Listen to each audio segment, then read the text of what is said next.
میں درس میں بیان کرتا ہوں، میں ذمہ وار ہوں. جو یہاں جمعے میں بیان کرتا ہوں، کوئی بھی میں کسی پر تنقید نہیں کر رہا. کوئی عالم اس طرح اور ہر موضوع کے خلاف، ہر بیماری کے خلاف، ہر چیز کے خلاف بیان کرے اس طرح. ہمارے بابا جی کہہ رہے تھے، میں تو خادم ہوں، ادنا سا غلام ہوں. ہمارے بابا جی کہہ رہے تھے یاد رکھنا، فرمایا کل ہمارے جیسا بھی نہیں ملے گا. آج قدر کر لو علماء کی. فرمایا جو حق بیان کرنے والے ہوتے ہیں کم ہوتے ہیں. کیوں؟ کوئی کسی کا منہ دیکھ کے بیان کرتا ہے، کوئی کسی کے کہنے پر بیان کرتا ہے.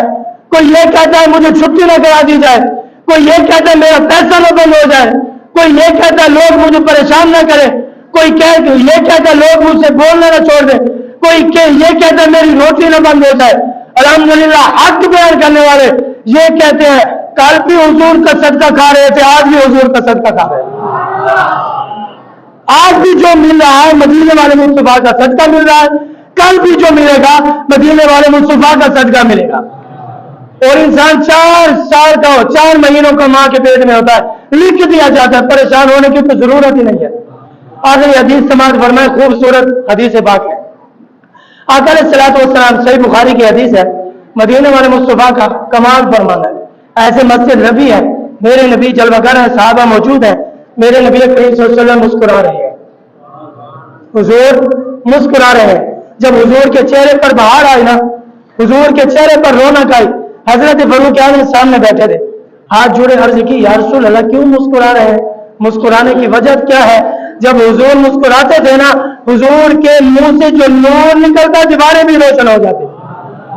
اور کہنے کا مقصد یہ ہے، کہنے کا مقصد یہ ہے، فرمایا خوبصورت بات ہے، یہ 15 سالہ میرے نبی کا جشن آ رہا ہے، 1500 سالہ میرے نبی کا جشن آ رہا ہے. اور یاد رکھنا مفسرین کرام نے لکھا ہے ہر بندہ اپنی استطاعت کے مطابق اپنے گھر میں میلاد مصطفیٰ کرے. میرا کام تھا 10 تک دینا، آگے ہر کسی کی مرضی ہے، کوئی کرے یا نہ کرے. میرا کام تھا پیغام پہنچا دینا آپ تک. مفسرین کرام فرماتے ہیں میں نے صبح بھی درس میں بیان کیا کہ جہاں پر میلاد محفل مصطفیٰ ہوتی ہے نا، پورا سال اللہ کے فرشتے اس گھر کی زیارت کرنے کے لیے آتے ہیں. اور دوسری بات یہ ہے حدیث رسول، یاد رکھنا حدیث رسول یہ ہے، میرے نبی کا فرمان ہے جہاں پر محفل ہوتی ہے وہ جگہ جو ہے جنت کے باغوں میں سے باغ ہے. حضور نے فرمایا جب جنت میں جاؤ کچھ کھاؤ کچھ پیو، جنت کے باغوں میں جاؤ. آپ مجھے بتائیں جہاں جنت کے باغ ہو وہ جگہ جنت ہوتی ہے؟ جہاں باغ لگا ہو وہ باغ اگر جنت ہے، جس جگہ پر لگا وہ بھی تو جنت ہے نا، وہ بھی جنت ہے. اور پچھلے سال میں نے الحمدللہ اس بستی والوں پر خصوصی فضل و کرم ہے، الحمدللہ میرے ایک جملے پر کہنے پر میں نے کہا یار ہر بندہ جو ہے نا اپنے گھر میں محفل کرے. الحمدللہ پچھلے سال سب دوستوں نے جتنی جس کی استطاعت تھی، میں نے کہا پہلے دن سے لے کر الحمدللہ 30 دن تک محفل ہوتی رہی. کچھ دن ناگا ہو گئے تو وہ بھی محفل ہوتی رہی. ہر بندے نے مغرب کے بعد عشاء تک 1 گھنٹے کی محفل، بس زیادہ لمبی چوڑی محفل نہیں ہوتی تھی، 1 گھنٹے کی محفل جس میں ایک تلاوت، ایک نعت اور 15-20 منٹ کا بیان، مختصر سی محفل ہر بندے نے اپنے گھر میں کرائی. اور دیکھ لو سال کے بعد ایک دن اپنے گھر کو جنت بنا لینا چاہیے. اور دوسری بات سال بعد فرشتوں کو اپنے گھر میں آنے دینا چاہیے. محبوب کریم نے فرمایا فرشتے ایسی محفلیں تلاش کرتے ہیں جس گھر میں محفل فرشتے آ کر بیٹھ جاتے ہیں. جہاں پر فرشتے آ کر بیٹھ جائیں فرشتے دعا کریں، بتاؤ وہ گھر جنت بنے گا یا نہیں بنے گا؟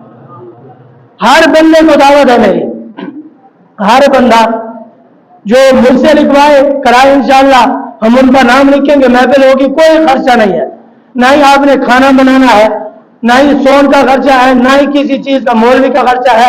صرف آپ نے 100 روپے کے چنے لے کر رکھ لینے، میلاد کر لیں. وہ چنے حضور کی بارگاہ میں کتنے قبول ہوئے، حضور نے وہ چنے اٹھا کر کھائے. فرمایا جو امام غزالی غالباً فرماتے ہیں شاہ عبد الرحیم رحمۃ اللہ تعالی، آپ نے جو چنے منگوا کر میلاد پڑھا تھا نا، حضور وہ چنے اٹھا کر دیکھ بھی رہے تھے اور وہ چنے حضور تناول بھی فرما رہے تھے. یہ کوئی نہ کہے کہ میں غریب ہوں میں نہیں کر سکتا. 100 روپیہ ہر بندے کی جیب میں ہے،